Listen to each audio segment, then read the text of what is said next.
মার্কিন যুক্তরাষ্ট্রের অত্যন্ত ঘনিষ্ঠ এবং দীর্ঘদিনের মিত্র রাষ্ট্র ইসরায়েলি বাহিনী।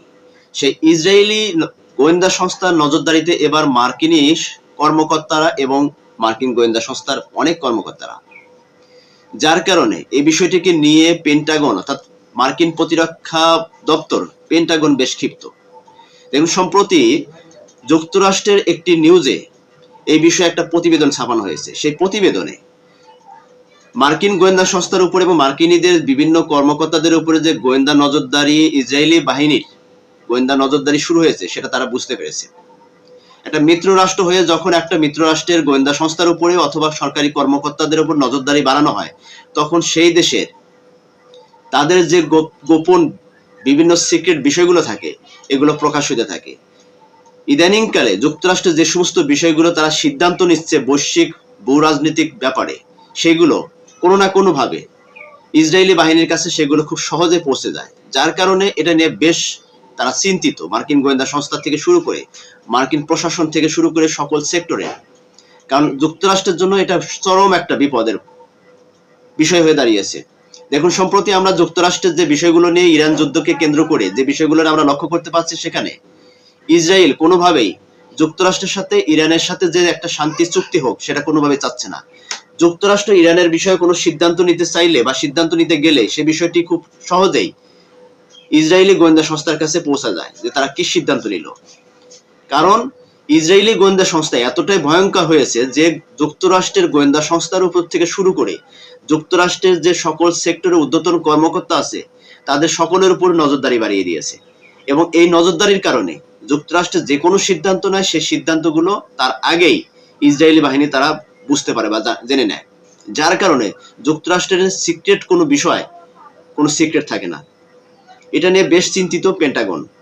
পেন্টাগনের পক্ষ থেকে ইতিমধ্যে যুক্তরাষ্ট্রের যে গোয়েন্দা সংস্থার যে সক্ষমতা ছিল সেটা আরো বাড়িয়ে দেওয়া হয়েছে, যেন ইসরায়েলি বাহিনী তাদের যে সেক্টরগুলো আছে, যে সমস্ত সেক্টরের মাধ্যমে যুক্তরাষ্ট্রের গোয়েন্দা সংস্থার উপর থেকে শুরু করে যুক্তরাষ্ট্রের যে প্রশাসনিক ডিপার্টমেন্ট যেগুলো আছে তাদের উপর যে নজরদারি করছে সেইগুলো ভেঙে দিয়ে যেন তারা আরো গোপনে বা সিক্রেটলি তারা কোনো কাজ করতে পারে।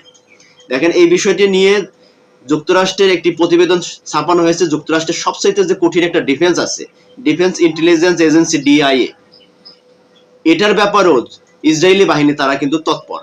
এই বিষয়টিকে নিয়েও তারাও কিন্তু মাথা ঘামাচ্ছে, যার কারণে এই ডিফেন্সের পক্ষ থেকে তারা কঠোরভাবে পাল্টা গোয়েন্দা সতর্কবার্তা আরো জোরদার করেছে, যাতে করে ইসরায়েলের যে এই নজরদারি বা তাদের গুপ্তচর ভিত্তিক যে বিভিন্ন প্রতিষ্ঠানগুলো আছে, এই প্রতিষ্ঠানগুলো যেভাবে মার্কিনীদের উপরে নজরদারি করছে সেগুলো ভেঙে তারা যে ব্যক্তিগত তাদের যে কঠিন সিদ্ধান্তগুলো থাকে এই ডিআই এর মাধ্যমে তারা এখন সিদ্ধান্ত নেওয়ার চেষ্টা করতেছে এবং এটাকে আরো কঠিনভাবে শক্তিশালীভাবে তারা আরো রূপান্তরিত করছে, যার কারণে এটা নিয়ে যুক্তরাষ্ট্রের সাথে ইসরায়েলি বাহিনীর সাথে বেশ মতপার্থক্য বা তাদের ভিতরে কিন্তু গোপনে গোপনে অথবা তাদের খুব অন্তরালে তাদের সাথে একটা মতপার্থক্য সৃষ্টি হয়েছে, যেটা সম্প্রতি আমরা ডোনাল্ড ট্রাম্পের বক্তব্য এবং ইসরায়েলের যে প্রধান নেতানিয়াহুর তার একটা ফোনালাপ প্রকাশ পেয়েছিল, তার মধ্যে কিন্তু সে বাকবিতণ্ডার মধ্যে কিন্তু প্রকাশ পেয়েছে যে আসলে যুক্তরাষ্ট্রের সাথে বর্তমানে ইসরায়েলি বাহিনীর তাদের যে ভিতরে একটা তাদের মতপার্থক্য সৃষ্টি হয়েছে সেটা বহিঃপ্রকাশ হয়েছিল। যদিও তারা পরবর্তীতে এই বিষয়টি নিয়ে তারা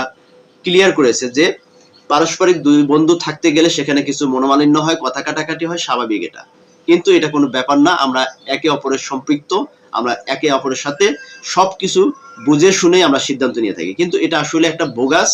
বিষয়টি হচ্ছে যে এই যে প্রতিবেদনটা, এই প্রতিবেদনের মধ্যে আরো পরিষ্কার হয়ে গেল যে মার্কিনী গোয়েন্দা সংস্থার উপরেও ইসরায়েলি গোয়েন্দা সংস্থার নজরদারি, এটা কতটা ভয়ঙ্কর হতে পারে। দেখেন, সারা বিশ্বের সবচেয়ে শক্তিশালী ডিফেন্স হচ্ছে মার্কিনীদের গোয়েন্দা সংস্থা, আর এই মার্কিন গোয়েন্দা সংস্থাকে নজরদারির মধ্যে রাখে ইসরায়েলি বাহিনী। তাহলে এবার চিন্তা করে দেখেন যে ইসরায়েলি গোয়েন্দা সংস্থা মার্কিনী গোয়েন্দা সংস্থার উপর যেখানে নজরদারি রাখতে পারে সেখানে ইসরায়েলি গোয়েন্দা সংস্থা কতটা শক্তিশালী।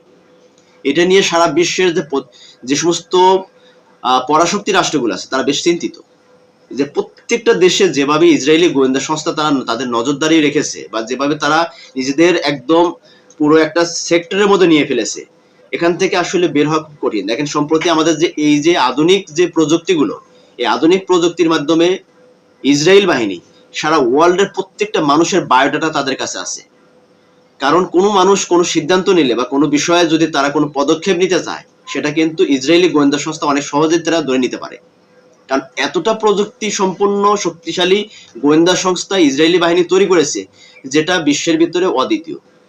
আপনি বুঝতে পারতেছেন যে দেখেন, যুক্তরাষ্ট্রের মধ্যে এত শক্তিশালী একটা রাষ্ট্র, এই রাষ্ট্রের যখন একটা গোয়েন্দা সংস্থা যে কোনো ডিসিশন নেয়, সেটা ইসরায়েলি গোয়েন্দা সংস্থা বুঝে ফেলে, তাহলে এবার বুঝুন যে ইসরায়েলি গোয়েন্দা সংস্থা কতটা শক্তিশালী। এটা শুধু যুক্তরাষ্ট্রের জন্য হুমকি না, এটা সারা ওয়ার্ল্ডের যে সমস্ত পরাশক্তি রাষ্ট্রগুলো আছে এবং ছোট ছোট যে সমস্ত রাষ্ট্রগুলো আছে তাদের জন্য অনেক হুমকি স্বরূপ। কারণ এমন কোনো দেশ নেই যে সেই গোয়েন্দা সংস্থার মধ্যে ইসরায়েলি গোয়েন্দা সংস্থা তাদের নজরদারি রাখে নাই। যার কারণে প্রত্যেকটা দেশের যে গোপন মিশন থাকে, গোপন তাদের ভিতরে যে একটা বিষয় থাকে, সেই বিষয়গুলো কিন্তু খুব সহজেই ইসরায়েলি গোয়েন্দা সংস্থা তারা হাতে নিতে পারে। যার কারণে তারা প্রত্যেকটা রাষ্ট্রে আগ্রাসী মনোভাব নিয়ে বা আগ্রাসী ভাব নিয়ে তারা কিন্তু আক্রমণ করে।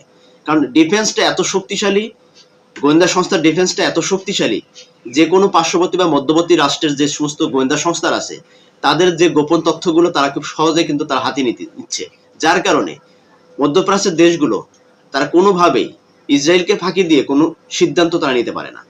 এই যে সম্প্রতি দেখেন লেবাননের সাথে যে ইসরায়েলের যে তাদের যে যুদ্ধ চলছে, এটাকে কেন্দ্র করে লেবাননের যে সবচেয়ে শক্তিশালী একটি প্রশাসনিক যে গ্রুপ আছে হিজবুল্লাহ বাহিনী, এই হিজবুল্লাহ বাহিনীও এই ইসরায়েলি বাহিনীর সাথে তারা কোনোভাবে পেরে উঠতেছে না। কারণ হচ্ছে কি, হিজবুল্লাহ বাহিনীও যদি কোনো সিদ্ধান্ত নিচ্ছে, ইভেন লেবাননের যে সরকারি কর্মকর্তারা বা সরকারি যে গোয়েন্দা সংস্থা আছে তারা যে সিদ্ধান্ত নিচ্ছে, সেখানেও কিন্তু ইসরায়েলি বাহিনীর হস্তক্ষেপ আছে।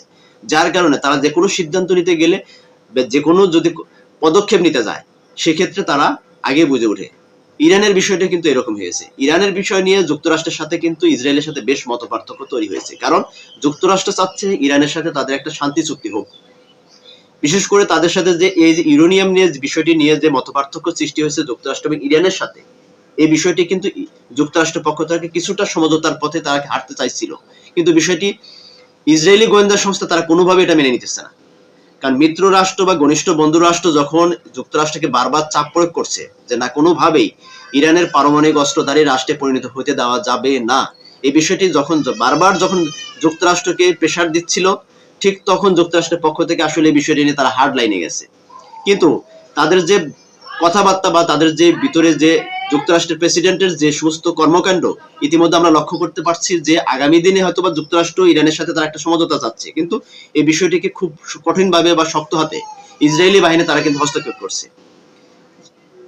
আগামী দিনে আসলে এই বিষয়গুলো নিয়ে ইসরায়েলের সাথে আসলে যুক্তরাষ্ট্রের সাথে কোনোভাবে তাদের সাথে এই মতপার্থক্যের জের ধরে আবার তারা কোনো সামরিক শক্তিতে সরাসরি জড়িয়ে যায় কিনা, এটা নিয়ে অনেকে সন্দেহ প্রকাশ করছে। যেভাবে এই যে মার্কিনী গোয়েন্দা সংস্থার উপরে বা মার্কিনী বিভিন্ন সরকারি কর্মকর্তাদের উপরে যেভাবে তারা নজরদারি বাড়িয়ে দিয়েছে, এটা নিয়ে বেশ উদ্বেগ কিন্তু পেন্টাগনের এই উদ্বেগটা আসলে কিভাবে তারা ফেস করবে যুক্তরাষ্ট্র ইয়ার সাথে, ইসরায়েলি বাহিনীর সাথে, সেটা কিন্তু একমাত্র তারাই ভালো বুঝতেছে যে আসলে আগামী দিনে কিভাবে ইসরায়েলকে তারা ম্যানেজ করবে, সেটা নিয়ে বেশ চিন্তিত। যদি তাদের ভিতরে যদি এটা সমঝোতা না হয় বা এই যে ইসরায়েলি বাহিনীর যে এই ডিফেন্সের যে গোয়েন্দা নজরদারি, এই নজরদারি থেকে যদি মার্কিনী গোয়েন্দা সংস্থা যদি কোনোভাবে মুক্ত না হইতে পারে, আগামী দিনে মার্কিনীদের যে ভয়াবহ দিন অপেক্ষা করছে সেটা কিন্তু অনেকে অনেকভাবে বিশ্লেষণ করার চেষ্টা করছে। দর্শক, এই ব্যাপারে আপনাদের মতামত কি, যে আসলে ইসরায়েলি বাহিনী যে নজরদারি যুক্তরাষ্ট্রের গোয়েন্দা সংস্থার উপর করছে, এটা আসলে কি যুক্তরাষ্ট্র ইসরায়েলি বাহিনীর থেকে তারা কি কোনোভাবেই মুক্তি হতে পারবে? সেটা আপনাদের মতামত থাকলে অবশ্যই কমেন্টস বক্সে জানিয়ে দিবেন। আর আজকের এই ভিডিওর মধ্য দিয়ে একটি বিষয় প্রকাশ হচ্ছে বা প্রকাশ পাচ্ছে, সেটি হচ্ছে যে যুক্তরাষ্ট্র বৈশ্বিক বা বহু রাজনৈতিক ক্ষেত্রে যে কোনো সিদ্ধান্ত নিতে গেলে সেখানে ইসরায়েলি বাহিনীকে ছাড়া কোনো সিদ্ধান্ত যে নিতে পারছে না বা নিতে পারবে না, এটার আগাম বার্তা কিন্তু দিচ্ছে এই প্রতিবেদনের মধ্য দিয়ে। কারণ এই প্রতিবেদনটা অত্যন্ত গুরুত্বপূর্ণ একটা প্রতিবেদন প্রকাশ পেয়েছে, যেটা নিয়ে এখন সারা ওয়ার্ল্ডের প্রশাসনিক বা রাজনৈতিক যারা করে তারা বেশ চিন্তিত। কারণ শুধু যুক্তরাষ্ট্র গোয়েন্দা সংস্থার উপর নজরদারি না, ওয়ার্ল্ডের যতগুলো দেশ আছে, পরাশক্তি রাষ্ট্রগুলো যে আছে, সমস্ত রাষ্ট্রের যে গোয়েন্দা সংস্থারা আছে তাদের উপরে নজরদারি তারা কিন্তু যে কোনো না কোনোভাবে করে যাচ্ছে, যেটা হয়তো আরেকটা প্রকাশ পাচ্ছে, অনেকগুলো প্রকাশ পাচ্ছে না। যাই হোক, এই ইসরায়েলি বাহিনীর হাত থেকে যদি যুক্তরাষ্ট্র মুক্ত না হইতে পারে, আগামী দিনে যুক্তরাষ্ট্র তাকে ভোগান্তিতে ভুগতে হবে এবং বিশ্ব রাজনীতিতে এবং মোড়ল রাষ্ট্র হিসেবে আগামীতে যে যুক্তরাষ্ট্রের যে বরাডুবি হচ্ছে বা তাদের যে সাম্রাজ্য ভেঙে যাচ্ছে, এটা আর একটা বহিঃপ্রকাশ। কারণ একটি দেশের সবচেয়ে গোপন বা শক্তিশালী ডিফেন্স হচ্ছে গোয়েন্দা সংস্থা। এই গোয়েন্দা সংস্থা যখন আরেকটি গোয়েন্দা সংস্থার নজরদারির মধ্যে পড়ে যায়, তখন ওই দেশের সকল ডিফেন্সই ভেঙে যায়, ওই দেশের সকল ডিফেন্সই দুর্বল হয়ে পড়ে। এটাই বাস্তবতা, এটা স্বাভাবিক।